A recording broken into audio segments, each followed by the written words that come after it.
દરેક નીતિની સામે કાયદાની રીતે ઊભો રહેતો SSK ન્યૂઝ ચેનલ। સુરતમાં લોકોને લાલચ આપી બેંકમાં એકાઉન્ટો ખોલાવી તેના ઇન્સ્ટન્ટ કીટો તથા સિમ કાર્ડ મેળવી લઈ દુબઈ મોકલાવી ત્યાંથી ઇન્ટરનેટ દ્વારા સાયબર ક્રાઇમના ગુના આચરવાના ગુનામાં 4ને સાયબર ક્રાઇમે ઝડપી પાડ્યા છે। સુરતમાં અનેક સાયબર ક્રાઇમના કિસ્સાઓ સામે આવી રહ્યા છે તે સુરતના સામાન્ય લોકોને લોભ લાલચ આપી અલગ અલગ બેંકમાં નવા એકાઉન્ટો ખોલાવી તેની ઇન્સ્ટન્ટ કીટો તથા સિમ કાર્ડ મેળવી લઈ દુબઈ ખાતે મોકલી ત્યાંથી ઇન્ટરનેટના માધ્યમથી દેશના જુદા જુદા ભાગોમાં સાયબર ક્રાઇમના ગુના આચરવામાં મદદ કરતી ગેંગને ડોક્યુમેન્ટ આપનાર રાજપ્રકાશ રૈયાણી, વિજય મગન ઓડ, મહેશ રામજી ભડિયાદ્રા અને ચંદ્રેશ દયાળ કાકડિયાને ઝડપી પાડી તેઓ પાસેથી મોબાઈલ ફોન, બેંકોની કીટ સહિતની વસ્તુઓ કબજે કરી હતી। સાયબર ક્રાઇમ ફ્રોડમાં અલગ અલગ પ્રકારના investment, task, succession, digital fraud, કોઈ પણ અરેસ્ટ વગેરે કોઈ પણ ફ્રોડમાં એક એમો એવી હોય છે કે આ પૈસા અલગ અલગ બેંક એકાઉન્ટોમાં ટ્રાન્સફર થતા હોય છે। જે અન્વયે સુરત સાયબર સેલ દ્વારા એક અભિયાન કે આવા એકાઉન્ટો કયા કયા બેંકોમાં ખોલાવવામાં આવે છે, કઈ રીતે એકાઉન્ટો ટ્રાન્સફર થાય છે, એના ઉપર ઘણા દિવસથી વોચ રાખવામાં આવેલી હતી। ગઈકાલે સુરત સાયબર ક્રાઇમ સેલ દ્વારા એક સાથે 3 ટીમને અંદાજિત 6 માણસોને કેનેરા બેંક સરથાણા ખાતેથી પકડવામાં આવ્યા છે। જેમાં જેઓના નામ જોઈએ તો રાજ રૈયાણી, વિજય ઓડ, મહેશ ભડિયાદ્રા, ચંદ્રેશ કાકડિયા, હાર્દિક દેસાઈ અને ચેન્નઈનો એક થન્નીગલ થેરુગનમ જે સેલમ ચેન્નઈનો છે। આ 6 લોકોની ધરપકડ કેનેરા બેંક સરથાણા ખાતેથી કરવામાં આવી હતી।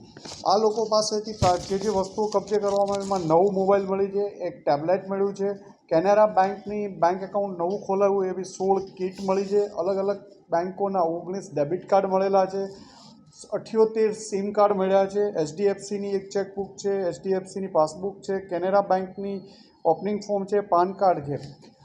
આ લોકો જે જરૂરિયાતમંદ માણસો હોય એવાના બેંક એકાઉન્ટ ખોલાવી અને આ અલગ અલગ એકાઉન્ટો આ અલગ અલગ માધ્યમો મારફતે ટેલિગ્રામ છે, વોટ્સએપ છે કે ઇન્સ્ટાગ્રામ છે, આ મારફતે આ લોકો એકાઉન્ટો વેચતા હોય છે લઈને અને આ એકાઉન્ટોનો સાયબર ક્રાઇમના અલગ અલગ જગ્યાએ ફ્રોડ થતો હોય છે અને મેક્ઝિમમ એકાઉન્ટો આ લોકો ઇન્ડિયા બહાર મોકલી આપતા હોય છે। સાથે એ જ નંબર ઉપર એક પ્રી એક્ટિવેટ સિમ કરાવી દે છે, એ એકાઉન્ટ સાથે એને લિંક કરાવી દે છે, પછી એની એકાઉન્ટની પાસબુક કે ડેબિટ કાર્ડ જે ઇન્ટરનેશનલ ઓપરેટ થઈ શકે એવા ડેબિટ કાર્ડ ખોલવામાં આવે છે અને બહારના રાજ્યોમાંથી અને બહારના દેશોમાંથી આ ઓપરેટ કરવામાં આવે છે। એટલે એક સુરત સાયબર ક્રાઇમ સેલ દ્વારા એક સારી સફળતા મળી છે। 6 માણસો પકડવામાં આવ્યા છે, જેમાં ચેન્નઈનું કનેક્શન ખુલ્યું છે, દુબઈનું કનેક્શન ખુલ્યું છે, અલગ અલગ 17 જણાના નામ આ તપાસ દરમિયાન ખોલવામાં આવ્યા છે।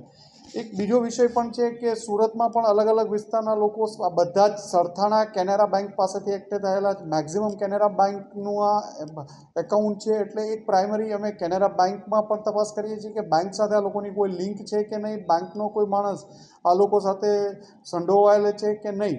આ ઉપરાંત આ એકાઉન્ટમાં ટ્રાન્ઝેક્શન સાથે કમિશન પણ આ લોકોને મળતું હતું। એટલે માનો કે આ એકાઉન્ટ છે એમાં 1 મહિનો ચાલે છે તો 1 મહિનામાં જે ટ્રાન્ઝેક્શન થાય છે એના ઉપર પણ આ લોકો કમિશન લેતા હતા। એક એકાઉન્ટમાં 10,000થી લઈ 1.5 લાખ રૂપિયા સુધીના પૈસા આ લોકો આરોપીઓ મેળવતા હતા।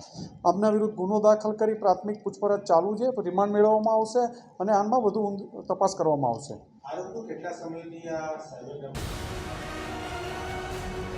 દરેક નીતિની સામે કાયદાની રીતે ઊભો રહેતો SSK ન્યૂઝ ચેનલ।